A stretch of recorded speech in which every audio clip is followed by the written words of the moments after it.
friends. My name is Britt. I use she, her pronouns. I work for the Pikes Peak Library District in Young Adult Services in Colorado Springs, Colorado. And today we're going to talk about some graphic novels and comic books that you might enjoy.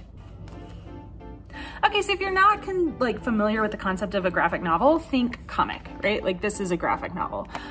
So it's basically a story that's told with images and words. Not always words, but usually words. So that's what a graphic novel is. So if you haven't tried one, all of the ones that we're talking about today are very intro friendly. So the first one that I want to talk about is one of my favorite graphic novels, and it's Nimona by Noelle Stevenson. And it's basically about these three main characters. So you've got Lord Blackheart, Lord Ballister Blackheart, and he is like the evilest, villainiest villain around. And so Nimona just shows up at his door one day and is like, "What's up? Do you need a sidekick?" And he's like, "No." And then she turns into a shark and he's like, "Yes, I do actually." She's a shapeshifter. So it's about them teaming up, and so it's a little bit about their friendship and her backstory and her trauma, his backstory and his trauma, and all the while they are trying to take down Ambrosius Goldenloin, who is Blackheart's, you can see she had some fun with the names here, who is Blackheart's nemesis, going all the way back to basically hero training. So there's a lot in there about friendship and what's good, and how sometimes what seems good on the outside isn't always good on the inside, and how good and evil are probably not as black and white as we always want to make them out to be. So gosh, I love this comic so much. So check it out. Like I said, Nimona by Noelle Stevenson. If you're watching this video in 2001, it is our All Pikes Peak Reads pick this year. So we do have a lot of copies of it available, and I will link to those copies. We have them electronically through Hoopla, and also just in the library. So I will link to them below. And this is the rare graphic novel that also has an audiobook. So if you'd rather listen to it, that is an option.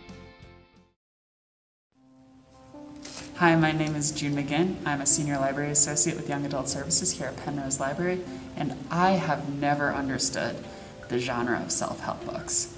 If I was ever in a situation where I was really stressed out and looking for advice, looking for a little help, I would not be able to work through a 350-page book about how to start your whole life over again, how to lose 50 pounds overnight, how to become a completely different person in a blink of an eye. These books promise a lot, and they're very inaccessible if you're stressed out. I've never understood it, and apparently I'm in good company because Grace Michelli here has tackled the genre with how to deal. Grace Michelli has published what I consider to be the very first graphic novel self-help book, and I just think that's fabulous. Personally, if I'm ever stressed out, the first thing I reach for is my phone, and more likely than not, I am flipping through Instagram. And me and Grace Michelli, also known as our baby girl on Instagram, seem to have that in common. So this book offers a different approach where instead of going to your phone where you might find inspiration or you might find toxicity, you might be able to reach for this book instead, which will offer you silly illustrations of dogs, personal realizations, all in a format that is light and accessible, but also very sincere and coming from a place of personal growth. The book is not just all pictures. Ms. Michelli also goes into more of her personal struggles, how she's working with a therapist, what else she's doing. She offers a fabulous list of resources at the end. And so I think it is an amazing tool, as well as a silly picture book full of chihuahuas. Why not both? I love it. Anyways, if this is something that sounds like you might be interested in, if you're suffering from anxiety, if you spend too much time on your phone, or you just like silly little illustrations, I highly consider this book. You can get a copy at Pikes Peak Library District. Thank you so much for listening today. Have a good one. All right, so I'm gonna talk to you all about two superhero comics, because while we could do a graphic novels and comics video without any, I feel like we should. So I'm gonna tell you about two of my favorite ones. So first up is Miss Marvel. This one's good for teenagers because the main character is themselves a teenager. And so it follows Kamala Khan as she grows up in Jersey City, and she's struggling with the obligations to her Pakistani family, along with her school obligations and how sort of the cultures clash and all of that. And then on top of all of that normal teenage girl stuff that she has going on, her superpowers are realized. Basically, she develops the ability to grow really big and shrink. And then she sort of starts to use those abilities to fight off a mysterious villain called the Inventor.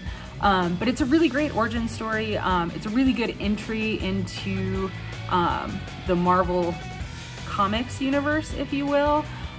Speaking of which, it is going to be made into a Disney Plus show. So if you want to read the source material before that show comes out, check it out. It's called, like I said, Miss Marvel No Normal by G. Willow Wilson.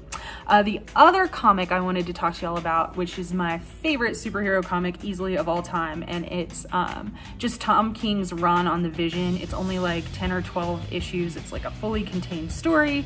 It's all out. You can read it all right now, but it is it's really philosophical. So it follows Vision as he moves to a house in the suburbs, but he has created a family for himself. So he has a synthezoid wife and 2 synthezoid kids. And so if you have seen WandaVision, definitely the show steals from like the creepy suburbs vibes that these comics have, but the story is pretty much completely different. You'll see where Sparky came from.